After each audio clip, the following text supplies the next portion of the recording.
there are so many different things to keep our attention as sports fans, and so many different ways to engage and play and maybe even win a little bit of money.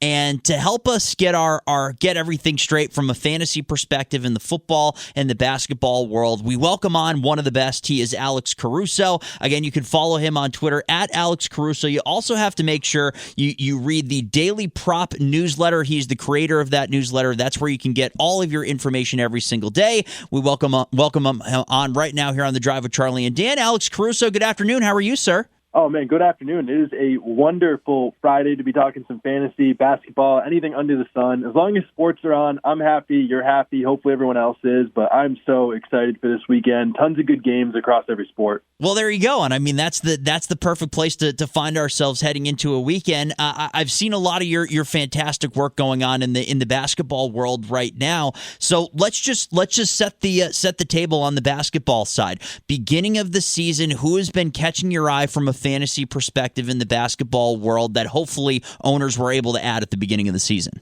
Yeah, I think one of the guys that's really stood out to me has got to be Cade Cunningham. I mean, for the Pistons, had tough last couple of matchups, last couple of games, but he's really taken a big leap forward after struggling with some injuries and some inconsistency. He's someone that I absolutely love, and I think my favorite underrated sleeper that no one is talking about, guard for the Wizards, Bilal Coulibaly. Wow. That man is going to be a star in the NBA. He's seeing tons of minutes. He's matchup proof. He's blowout proof. He's everything you want in a fantasy basketball player. Wow, that is a ringing endorsement. So you got to make sure you add him if you haven't already. So we are located in New York. We're covering the Knicks. We're covering the Nets. Beginning with the New York Knicks. Have you seen value from a fantasy perspective and a betting perspective with the New York Knicks this year? Who's caught your eye in that regard? Yeah, I think the biggest person that has really caught my eye has to be Mitchell Robinson. I mean, he is setting career highs in everything in the rebounding categories right now. He's averaging almost 6 offensive rebounds per game right now.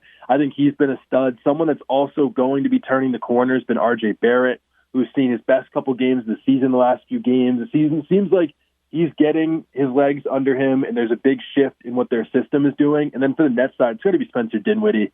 I mean, for that man, it does not matter what team he is on. It does not matter what role he is playing. He just seems to put up numbers and stuff the stat sheet year in and year out. Wow. Okay, that's a good name. That wasn't necessarily the Nets name I was expecting. So the follow up there, have you seen any value out of Michael Bridges in the early going? Because that's kind of the guy that it seems like the Nets will try to center it around moving forward. But has he been a valuable asset from your side? Not what I would have expected so far. Yeah. Again, he's still their superstar. He's still their best player. I'm not denying that. But I think there was a belief that he could ascend into this full superstar, like Kevin Durant type level of player this year. And he hasn't gotten there yet. Again, he's a young player. He's getting used to being the number one option on the team. He hasn't done it for a long time, but he's been a little bit slower out of the gates than I would have liked. But at least as far as prop betting, he's been really nice in the assists and rebounds department lately. On the topic of guys that maybe have underwhelmed at the beginning of the season, anybody who you had high expectations for coming into the basketball season that maybe is looking like an early season candidate for a bust for fantasy owners? Yeah, I think someone that comes to mind right away has got to be Damian Lillard. I mean, I think that Damian Lillard's had some really good games so far when Giannis has missed time, but we haven't seen the same consistent, like, first or second round pick level of fantasy basketball that we've seen from Damian Lillard before. So, like, yes, he has been good, but I think people thought that we were going to see kind of more of a 1A, 1B kind of situation in Milwaukee. And it's been more as Giannis is the number one, Damian Lillard's number two. And I think that he's let me down at least a little bit from a fantasy basketball perspective. Interesting. Okay, and that situation is so new that you're hoping that maybe you can get maybe a little second half of the season value or something like that. But that'll be an interesting situation to watch for sure. The voice you're hearing is that of Alex Caruso, friend of The Drive with Charlie and Dan, fantasy sports expert. You have to make sure you follow him on Twitter at Alex Caruso. You also have to make sure you subscribe to the Daily Prop newsletter. You can find that in the link in Alex's bio on his Twitter account, and that is really where you're going to get the nuggets of information on a daily basis, both in fantasy and in sports betting. To flip over to the gridiron, we are now right smack dab in the middle of the NFL season. I tell you, between the Bills, the Jets, and the Giants, we've had no shortage of topics to talk about. Have you seen the Bills and the step back that they've taken from an offensive perspective negatively impacting some players on that team that maybe you thought were fantasy locks to begin the season? Yeah, I mean, I think that we've seen Stephon Diggs be really great. I mean, he's still been a top 5 wide receiver, just like everyone expected him to. I think the part that people have been really surprised by has been their running back situation. I mean, like James Cook was someone that I was excited about, that thought people were going to take the next step, and he started out really hot. But now we're seeing Latavius Murray, starting to break out a little bit more. They have Leonard Fournette, who I think might be a factor in the next couple of weeks. So I think their running back room has been disappointing, and Gabe Davis hasn't been the true 1B that Stephon Diggs said he would be this year. He's been solid from a fantasy perspective, but the worst thing you can ask for in fantasy is inconsistency, and Gabe Davis is the picture in the dictionary when you look that up. Has there been any quarterbacks that you've seen that have been more valuable from a fantasy perspective than what Josh Allen brings, even despite the turnovers that he's had? I mean, even right now, for the rest of the season, I think there's only one quarterback that I would rather have than Josh Allen, and that would be Jalen Hurts. Sure. Just because of the tush-push, the brotherly shove, whatever you want to talk about. Right. With what he gives from a rushing upside perspective, but also in the rushing touchdown department, because he's pretty much their goal line running back. But outside of him, Josh Allen has still put up some monster numbers, regardless of the turnovers, the wins and losses. Fantasy football gridiron, he has still been a star. Okay, all right, that's good to know, and the numbers kind of speak for themselves in that regard. But for my favorite team, the New York Giants, one of, if not the biggest disasters in football. But I'm just curious to reset where we were at the beginning of the year. Did you have high expectations for either Daniel Jones or Darren Waller, or anything that had to do with the offensive side for the Giants coming into this year? Yeah, coming into this year, I had a lot of optimism. I mean, we saw from Brian Daboll last year that he elevated this team. I mean, he won Coach of the Year.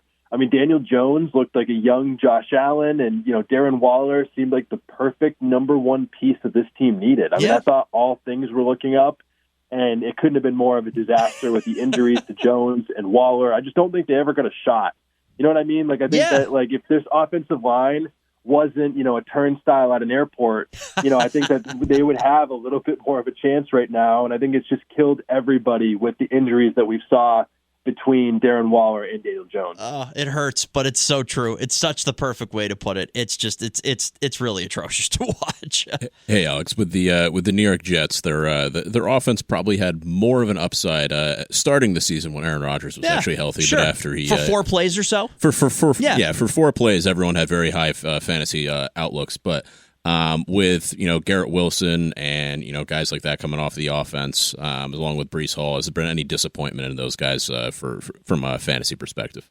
I mean, honestly, it's been really optimistic. I say optimistic from the perspective that we got 4 plays from Aaron Rodgers. Like, obviously, I would have expected a little bit more from both of them if Rodgers was still here. But I thought that Breece and Garrett Wilson were almost doomed with Zach Wilson, as pretty much everybody has been in this offense. And Garrett Wilson has been actually pretty decent from fantasy, and Zach Wilson hasn't completely torched him.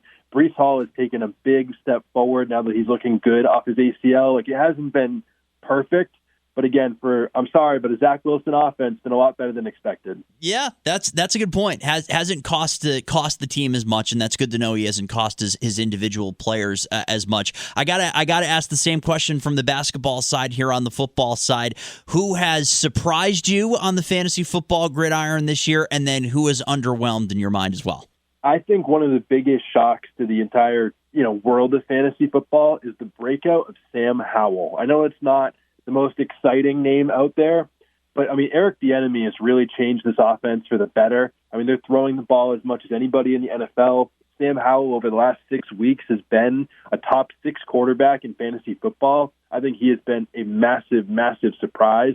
I think someone that's really disappointed me has to be Derrick Henry. Oh, yeah. I mean, Derrick Henry seemed like, the only man that would ever defeat Father Time at the running back position.